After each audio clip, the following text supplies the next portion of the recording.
Welcome to Both Sides, a podcast between a film industry insider and an outsider to get their unique perspectives on movies. I'm your host, Andrew Heilman. I'm the owner of a production company, a camera operator, editor, and film student. Today, my guest is my friend and combat sports fan, Michael, and we'll be watching Creed 2. Stay tuned till the end to hear our final reviews of the film. And in case you need a refresher or you've never seen it, here's the story in a nutshell.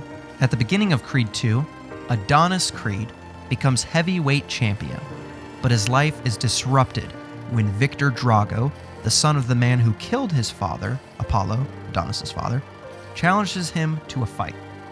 Ignoring Rocky's warnings, Adonis accepts and is badly beaten in their first match, leaving him injured and emotionally defeated. In the middle and end, Adonis rebuilds himself with Rocky's help and prepares for a rematch focused on proving himself rather than seeking revenge. In the final fight, Adonis defeats Victor after Ivan Drago stops the match to protect his son, and both families find a sense of redemption and closure. Now, let's talk about this movie.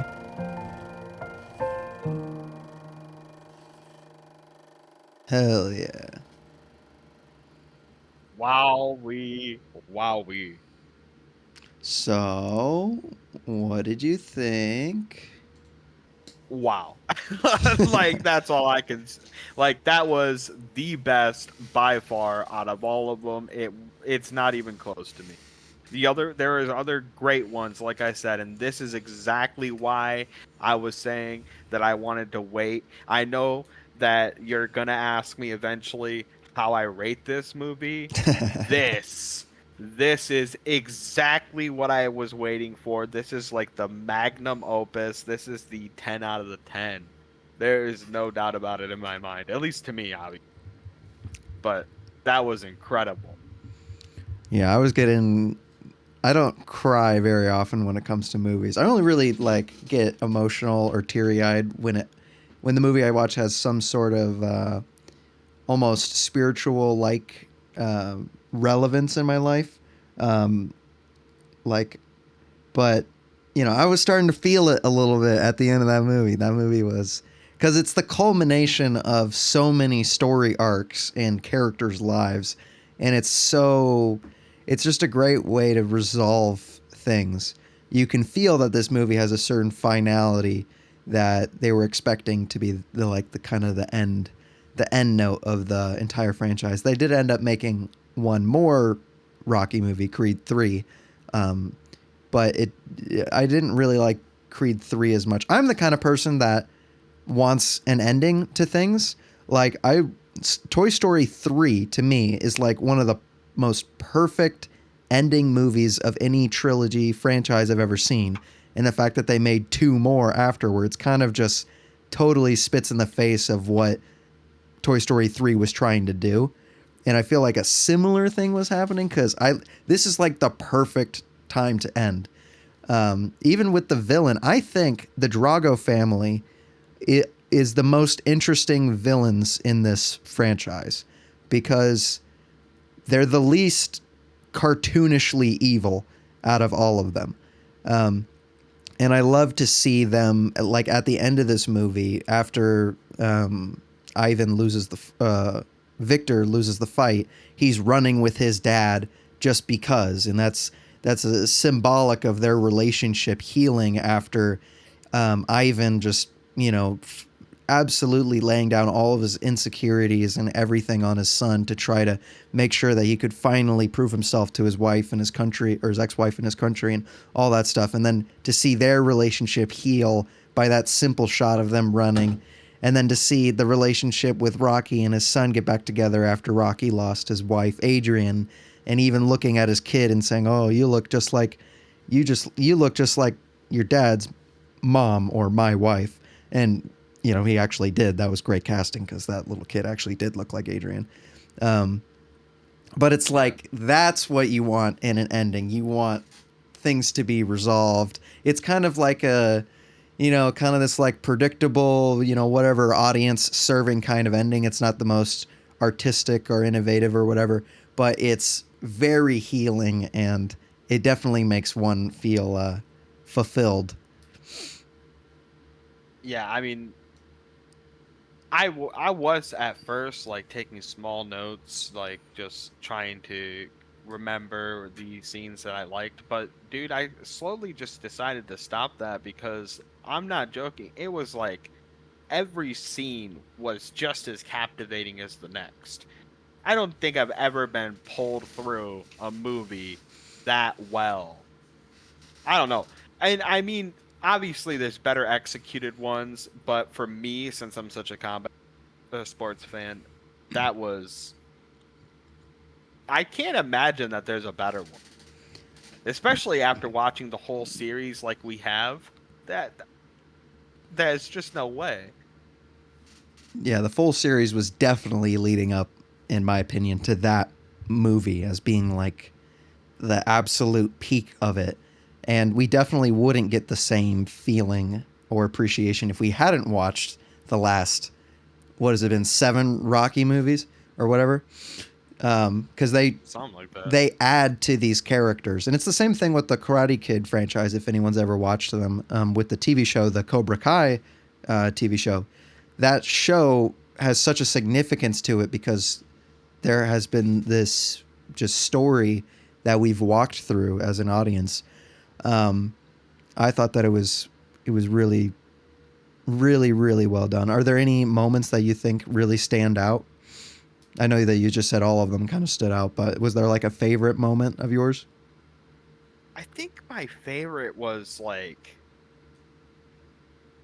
I think it was Rocky and Ivan meeting in Rocky's like restaurant or Yeah, and bar, whatever it was. Adrian's. Oh yeah, yeah, yeah. I thought at first, because that whole time I thought Ivan was honestly going to come a little bit more like chill and respectful, but he didn't. And I thought that that amped the scene way a lot. And I thought it was really like crazy that the son would be there. Like, I mean, like, come on, dude. You're now in this is like senior abuse. Like, this is a little bit crazy. Yeah. But so I really liked that scene. That scene's probably the paid out to me the most. Yeah, I like that scene a lot because you have this character meet this other character, and this character absolutely destroyed him. And that's one of my favorite things about Rocky 4 is that all of these different movies show a little extra side of the sport and show a little extra side of the world, including in Rocky 4 it takes a pretty heavy political stance with the state of Russia and American relations during the 80s, during the kind of slowing down / aftermath of the Cold War. So it has a very political feel to it. And that was one of my favorite things about Rocky 4.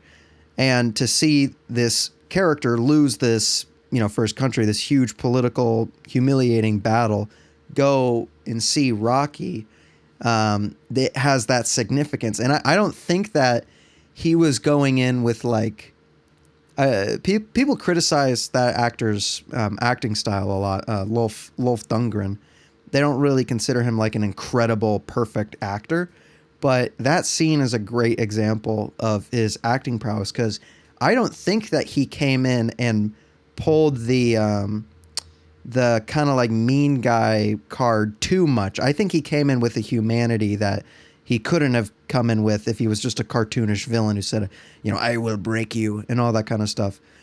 He came in and as kind of like this imposing force, but still had that kind of respect for Rocky, where he was kind of just like, keeping his distance and not being like too crazy. He didn't come in like swearing at him or throwing punches or anything. He was very No. reserved, which I thought was a great choice, both from a writing decision and from a acting decision. Yeah, he was like pride. He's still a prideful person and stuff like that. So I'm glad that they took it that way too, and they didn't do something silly like made him some big beefed up yeller or something like that. And I just like how it kind of started like respectful, but then they just kept the littlest of jabs kept going and going, and then finally like it just broke down, and Yeah, and he then was like, "Get out of here." Drago, well, he became very like sinister. You Right. know what I mean? Like there was like there's a little bit of respect, then there was the vulnerability of him admitting what Rocky did to him, and then it turned into a defense mechanism maybe, and he turned like very sinister about it. It was cool. Yeah, and then walking out of the building with his son, looking at a picture frame of Apollo and going, "That's a nice picture," and it's like that's just an extra little Yeah, crazy jab. that's what I'm talking about. Like, bro just is running his mouth like every chance he gets, man. Like, he's like, my son's gonna win. I ain't got nothing to worry about. Just gonna fucking yap. Well, Yeah. look who's yapping now, buddy. A thing that I really liked about this movie is there's a specific piece of advice that Rocky gives Apollo a lot, and it's referenced in the script. Basically, in my understanding with script writing, if you really want the audience to understand something, or you know, you have to reiterate a point a lot, and the best way to do that is with dialogue. So let's say if a character can't hear, in a random movie, a character can't hear, you have to remind the audience that they can't hear every once in a while if you don't make it visually clear. And you do that by having people in the story tangentially tell other people in the story that so and so can't hear. Like through dialogue, you reiterate points that you really want the audience to know about, or else they're going to forget about it if it's a vital piece of information that they don't have the time to show visually on screen. And one of the pieces of advice that Rocky keeps giving him is to I forget the exact wording, but it's to endure basically, to keep getting hit basically. Like you have to. It had something to do with with enduring. Like you have to keep getting yourself hit. You have to keep taking the pain, something like that. And that's exactly what is the best advice Rocky could give to him, because that's how Rocky won the fight, the original fight with Drago. Drago was way more powerful than Rocky in terms of sheer punching power, and Rocky was only able to win that fight when he just kept getting back up and not falling down and losing, and he was able to endure. And that piece of advice coming from Rocky given to Creed, I think helped Creed survive his final fight with Ivan. And in fact, I go as far to say I think Adonis would have lost that fight with Ivan if Ivan didn't lose his motivation to keep fighting when his mom walked out of the arena. Because I think that was obviously Ivan and that's just a great writing decision, because Ivan is, how do you take a character that the audience wants to win and fight him against another character that is cartoonishly invincible? And there are very, very limited ways to do that. And I feel like it did it even better than in Rocky 4, where Rocky went after Drago and won that fight. Because in Rocky 4, Drago just kind of loses. Rocky just keeps getting back up and just knocks out Drago. But it makes it so much more specific in this movie how in the world a character like this could beat a boxer like that. I don't know if that's a realistic thing, that sometimes you can have the smallest, most simplest boxers beat these big Goliaths, because the Goliath that just loses the reason to keep fighting. What do you think about that? Well, I'm sure it's possible, and I have a specific memory of it happening. Not really, but I'm sure it would be the same thing. It's not this one took a much more cinematic view of it, and that's why you think that, because you're digging in a little bit too deep to the story of it, I suppose. The real thing of it would be just the loss of motivation in general and energy. Adonis still being there, as you were told, these are 12 rounds, I believe. And as you just heard, he had never been beyond 4. Right. So, like, being that tired, he not only was that tired. But yes, then he lost all motivation to fight because his whole motivation just walked out on him again. Which, like I said, that's such a specific thing. Do I know of it off the top of my head? No. But I'm sure that that's what happens is Contributed maybe they at think, least. yeah, yeah, no, it definitely did. I mean, that's the exact reason why Drago is because he lost all motivation to fight, and then he just got into a pissing fight a match with him because all he had to do was just survive, and he had that decision in the bag. He was dropping Adonis like left, right, and center. He had so many 10-8 rounds, possibly even 10-7 sixes. Who even knows, dude? Like that decision was so in Drago's favor, it wasn't even funny. Right. Um, because every time you're dropped, you lose a point. Did I have I explained how the boxing like rounds Yes. work and how they're okay? So like every single time that Adonis hit the ground with a knee at all, like every time he went down, that was a point. So he immediately lost that round.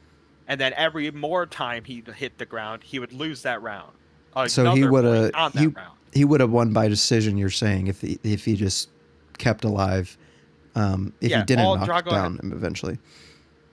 yeah, all Drago had to do was just walk away from him. Like just like he can't stay away completely because then you get timidity warnings and you could get DQ'd for that.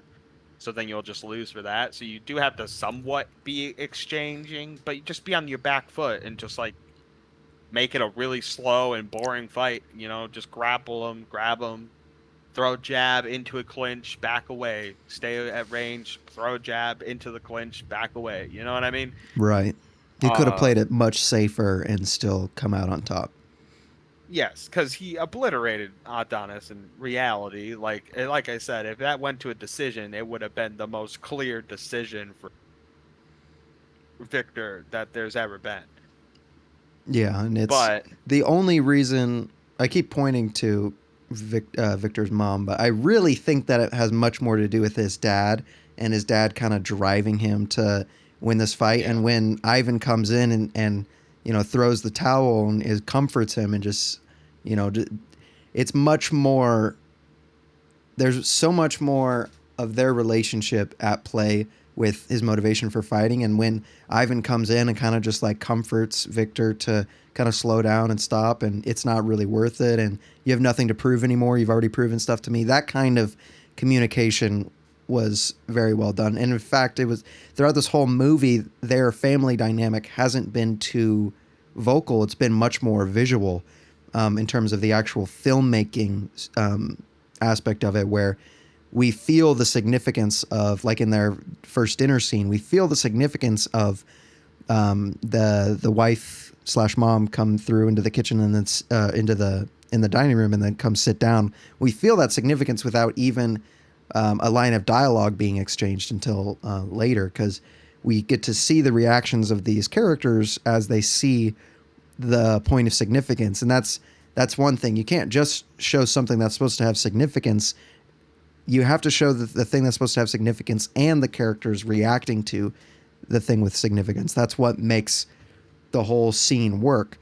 And like again, I'll say I think the Drago family is, not only are they some of the most interesting villains in the franchise, but I think they're some of the most interesting villains in all cinema. I mean, when we think of all filmmaking and cinema of great villains, we think of like Darth Vader, we think of Heath Ledger from The Joker, or Heath Ledger from The Dark Knight, the Joker character. These characters that are intricate, are dynamic, that are interesting, that have stories, that we can sympathize with, that we can see the humanity in them, and that's what makes the Drago family so interesting, I think. if they really were played like very strangely, and I think that that was very emblematic of the Russian elite. Like they were a very stoic uh group of people, especially the class of Russian elite that comes from the Soviet Union, that would be very, very, very like stoic. So I think that that was just so happen to add into everything you're talking about, because that's probably pretty accurate to how they would just be acting in real life. Right. Uh Very weird society that's hard to even comprehend. Yeah. And that's why now then you take all that and you go into why this whole thing gets sets up with why the, like, what I would call the Eastern Bloc, or I guess, or whatever, um you know, Eastern European, Ukrainian, Russian, any of these kind of fighters, whatever you want to call them, they come from a life of nothing but this. Where there are some fighters who come from that in America and stuff like that too, but then once they get a little success because we have a system all set up and all that, they get out of that like very quickly. Um when you have a fighter that hungry who truly has nothing and will have basically nothing until he gets to the UFC or something big, like the championship belt in boxing or something like that. Um, you're just gonna be looking. Oh my God, I just blinked so hard. What was I just talking about, Andrew? Talking about the kind of fighter that comes out of Oh yeah, yeah, yeah, that yeah. region. Okay, I'm sorry. I don't know why that happened. But there's nothing but fight in them. They're so hungry that's one of the reasons why Rocky was like, you have a kid, you have like these guys, they are nothing but fight. You have everything to lose. They have nothing to lose. So they'll throw it all in there. And you might not do that. And that's the difference between the first and the second fight. He got his ribs broken in both fights. The second fight was even deeper in, which means he's even tireder, which means it has even more effect. And it's already taken some damage from throughout the rest of the fight. So it's like a much more devastating injury to happen later in the fight. And he digs through it. Like you said, Rocky keeps telling him but he's basically telling him is you have to want to be there. You can't just be there. You have to want this. You have to want the punches. You have to show him you want it. And Right. Adonis keyed in to the Rocky style, because that is exactly what it was. But he keyed into the Rocky style with Adonis's skill, and you've seen how that was leading to him ripping off these nasty, terrible combos, which actually also goes to show you how much better the Victor was than Ivan. Because I think if Ivan was being hit with those equivalent combos, he would have been put out. You're talking about when Ivan would have been in his prime, Yeah, like not as like a 7-year-old man fighting no, Adonis. yeah. No, in his prime, yeah. Like if Adonis fought Ivan Drago that Rocky fought, Adonis I think is absolutely smashing him. And that really shows is the increase of skill from Ivan's time to Adonis's time, or Victor's time, because And that's from all that. that's that's another great thing about about franchises leading up to things, is because in the third movie, Rocky was able to get trained by by Apollo Creed to fight Mr. T. He's able to pass down the knowledge he learned from Creed to Creed's son way later in the future, where if he wasn't trained by Apollo, he wouldn't have Apollo's techniques and all this kind of stuff. So Adonis, by relation, has all of the skills of his father and all of the skills of Rocky, which is another awesome thing about Rocky is Adonis has no one in his life really to teach him how to take the best skill from his dad. with like maybe the exception of his dad's trainer, his dad's trainer's son, who owns that one gym, and he goes over and talks to that guy a lot. But he gets like the purest form of the information of how to fight from Rocky through his experience with Apollo in Rocky 3. So that's like an example of a setup that absolutely serves this story in a way that it couldn't work if we hadn't seen him go through that in Rocky 3. And that is what has made this whole experience so sick, and that's what made that movie so fucking amazing. Like, that was the best movie of the whole series. That was amazing. It absolutely had an incredible. It just goes to show how well made and well constructed and well written this movie was. We were even talking before the movie ended about how the fact that this movie is separated into two fights. There's the fight for the title that Drago has in Los Angeles, and then there's the fight that Drago has for the title again against Creed in Moscow.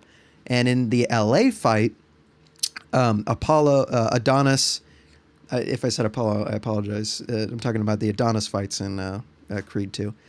But Adonis fights Victor, but he doesn't lose. He doesn't lose the fight by decision or lose the fight by knockout. He kind of wins by disqualification of Victor. He would have lost that fight by knockout if Victor didn't punch him in an illegal way. Now, if he had lost that fight by knockout, not only would we not really...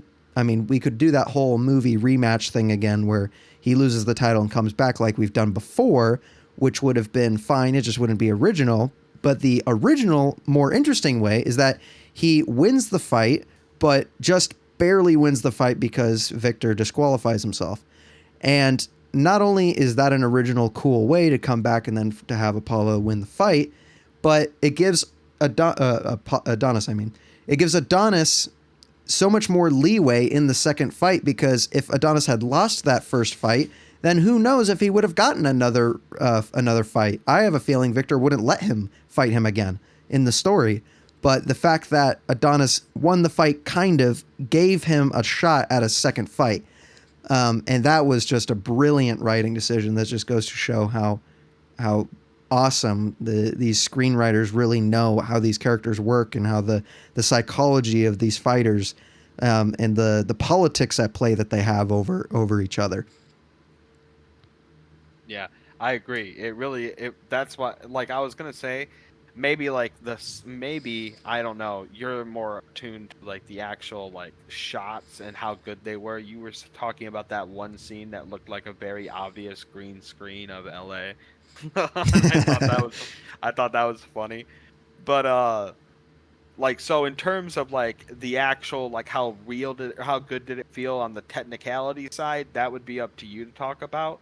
But how good did it feel to the layman watching? I thought it looked fucking incredible. I thought they shot the scenes really good. I did see what you were talking about, and there was a weird part also in the LA fight where Victor kind of looks like a video game character the whole time. Yeah, he feels kind of like composited in or rotoscoped in or like keyed in, like he wasn't in that ring and then they kind of just added him in afterwards, because I don't know, something about like the lighting looked weird on him. We're talking about the first fight. The lighting looked weird on him. He looked like the motion was a little different. I don't know what that was. Another thing, when they get to the desert gym for the first time, there's so much ADR.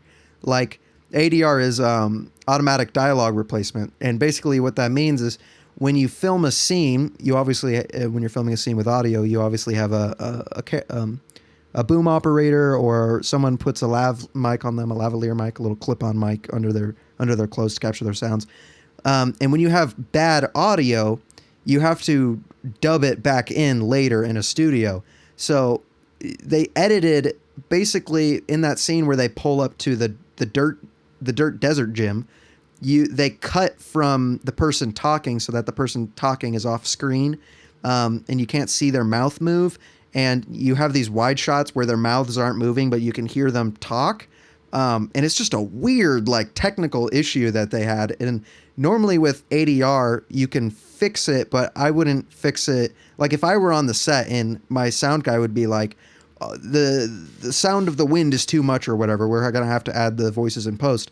I'd say, you know, you can let it slide for a line of dialogue or two, but for like a full, almost like 30-second long scene, I would just reshoot the entire thing. I wouldn't add that much ADR into the movie because it makes it very obvious that that's a real technical problem.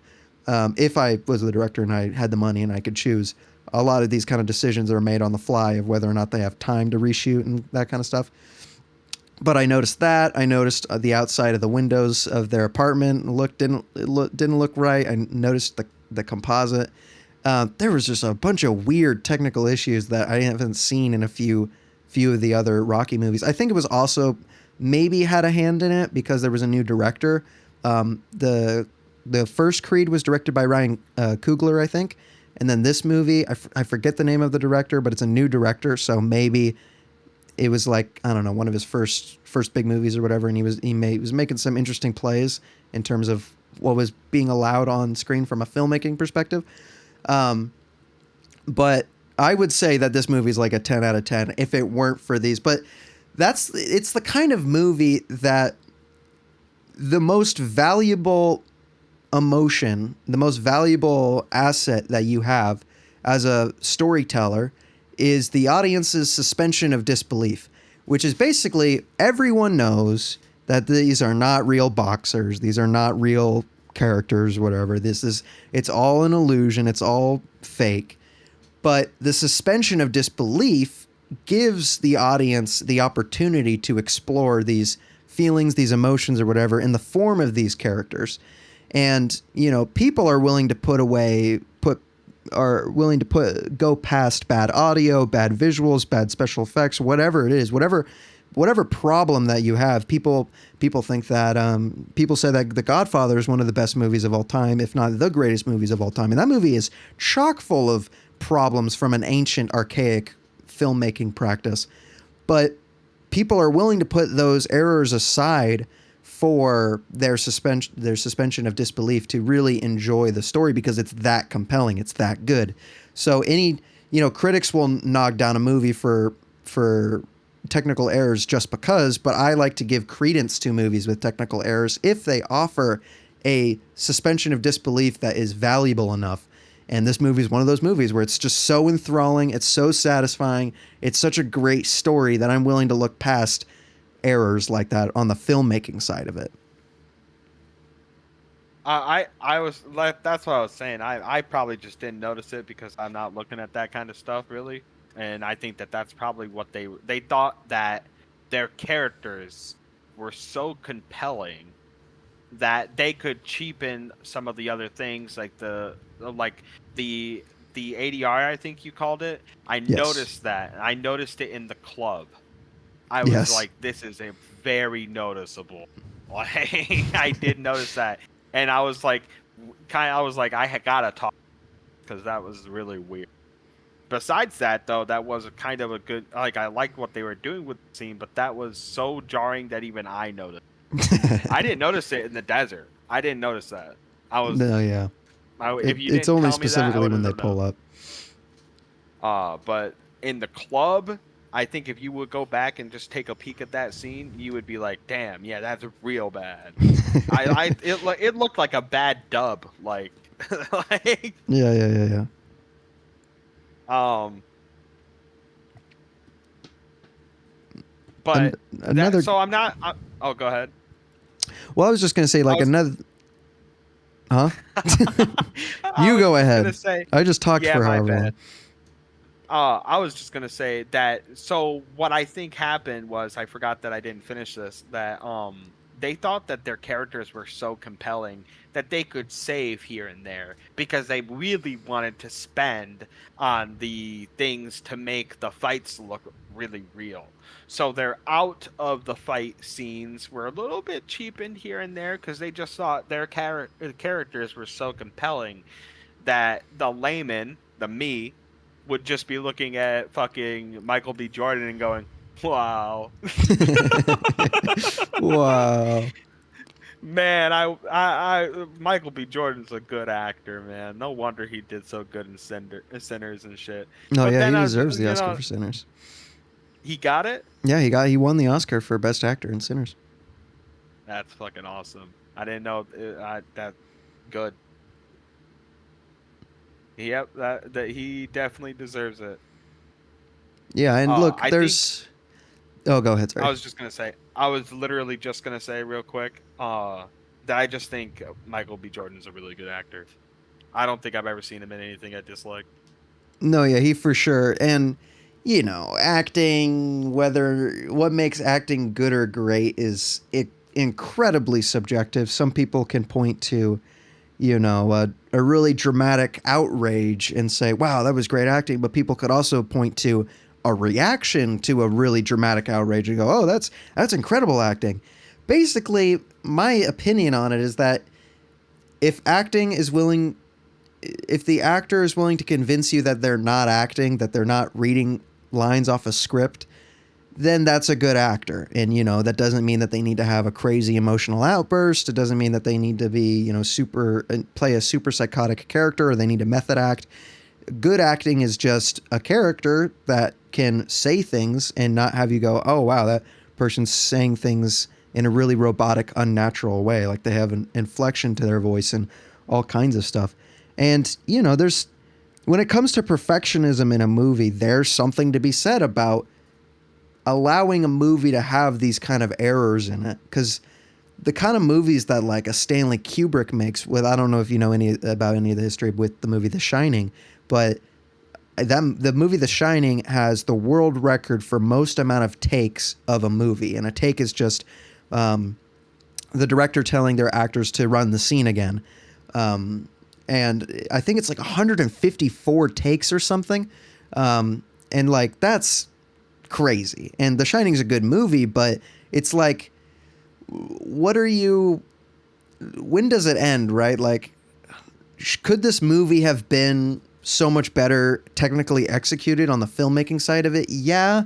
But are you willing to do that at the expense of your crew, yourself? Are you willing to like go, have insomnia and super anxiety by not having the perfect shot or the perfect dialogue captured? Some people just want to go home and, after their hard 9 to 5 and be with their kids and not spend every single second of their day thinking about how to technically execute a movie. So I get it. That was all I was going to say on that part. Yeah, and I get exactly what you're saying. Like, and that's what I was gonna bring up is like, if you know on the more technical side, if like there's probably a lot of improvement with that. My only comment would be then is, while they sold it to someone who doesn't look at that more technical, like someone who doesn't live in the industry, they sold it to me really damn good. I'm Yeah, not a and that's critic. all that matters. I'm not a critic. I'm a casual, and I got casualed. I'm sold. Best movie in the series. I'm a casual critic myself. I wouldn't call myself a crazy critic because I think the problem with critics is they're trained to be really unempathetic. Most of them, they are very black and white people, because they have to be kind of in their job. They find some movie or some series of movies that they consider technically and artistically perfect, and then they judge every movie based on that. But not every movie is trying to be that. If you get like Dumb and Dumber, or comedies have the worst of it with critics. But if you get like Dumb and Dumber isn't trying to be The Godfather Part 2. So don't judge Dumb and Dumber for not being The Godfather Part 2. But that's their whole thing, is they have to, in this really subjective, this medium, they have to have some sort of subjectivity to it, some sort of grounding to what they're rating these movies. A nice segue of that into that. This movie has a Rotten Tomatoes critic score of 83 out of 100%, and it has an audience score of a slightly less, 81 out of 100%. You mentioned that this movie would be like 100% for you, that this is like the greatest sequel in the franchise, and I 100% agree with that. In fact, I going into this movie, I told you that I really liked it, but I forgot how much I really liked it. It was a similar thing when we watched Rocky 2. I love Rocky 2. I think Rocky 2 is my favorite Rocky movie, not counting the Creed movies, and might still be my favorite Rocky movie, if not tied or really close with Creed 2 after rewatching Creed 2. I love most of the movie. I'm only going to knock it down a few points because I do see those imperfections. I wouldn't knock it down as much as a critic because I'm giving it some credence, but I'd give it like a 96% on Rotten Tomatoes on my score. Then that makes perfect sense. I'm actually super happy it's that high.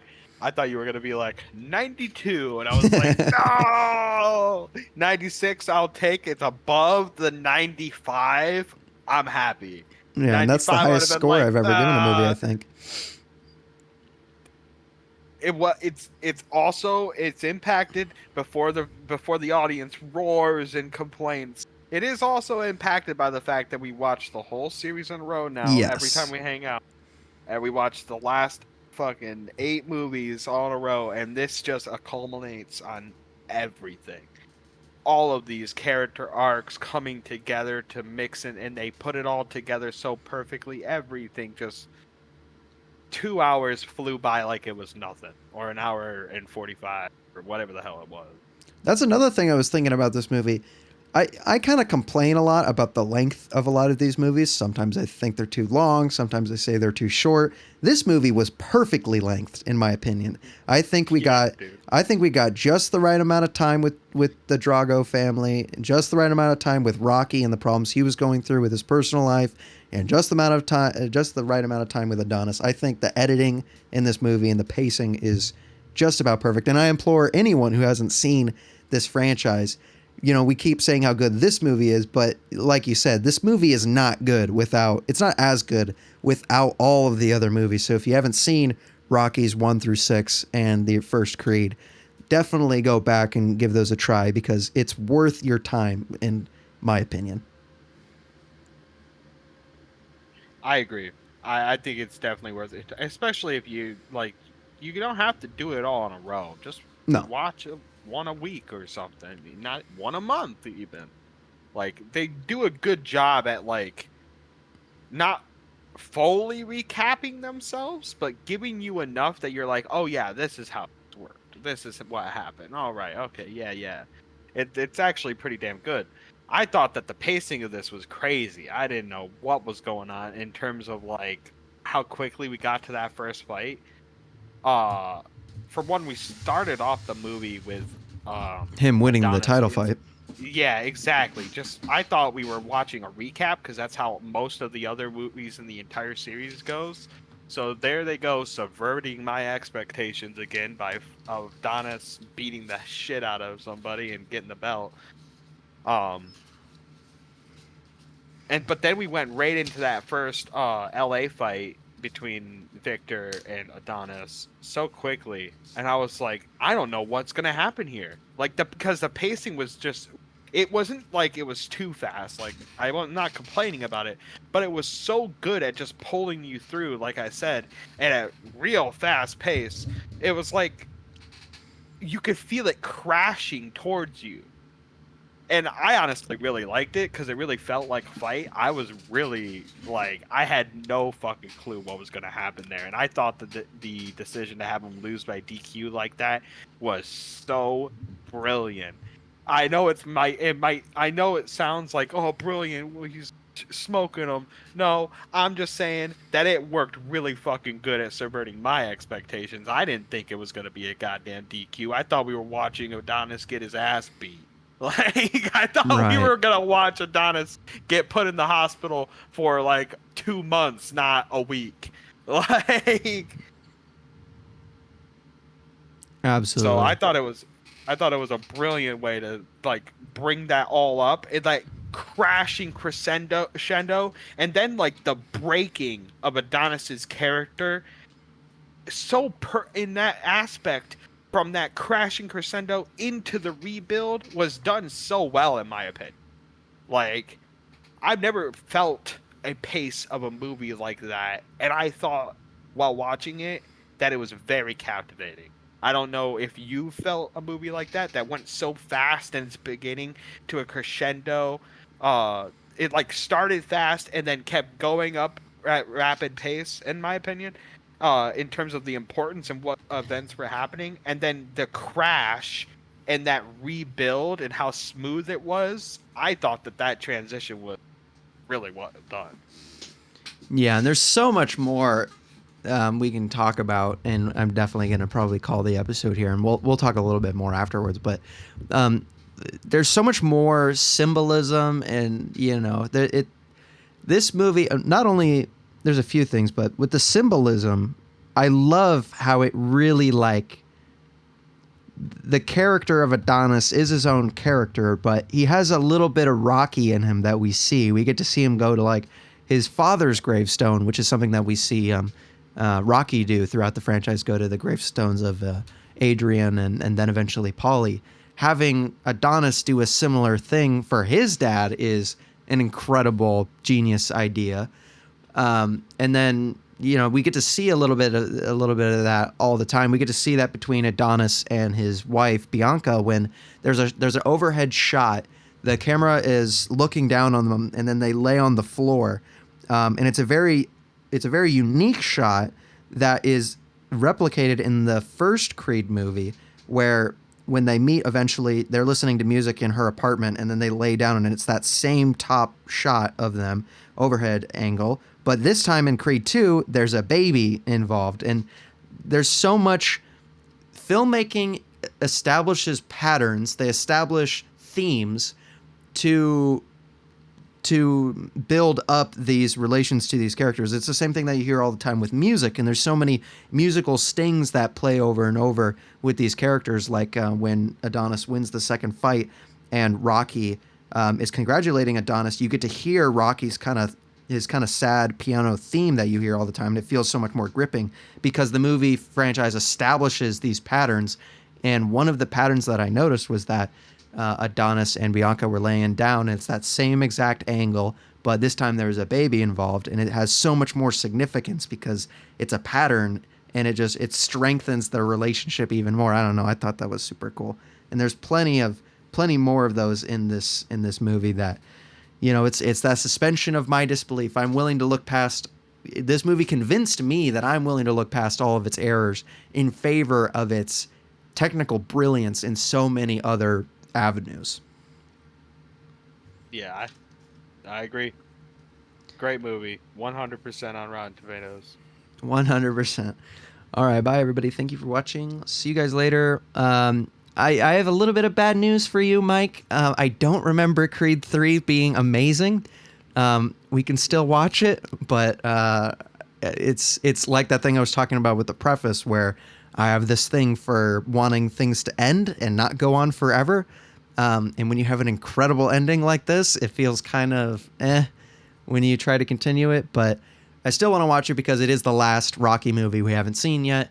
And I think it would be a nice end for us in our relationship with this franchise. Yeah, I want to watch it too. Because who knows what they're going to do with it, man. You never know. Maybe they're making fucking 9 Creeds. And who knows? Like, Creed 5 is a smashing delight. All right. Adios. Bye.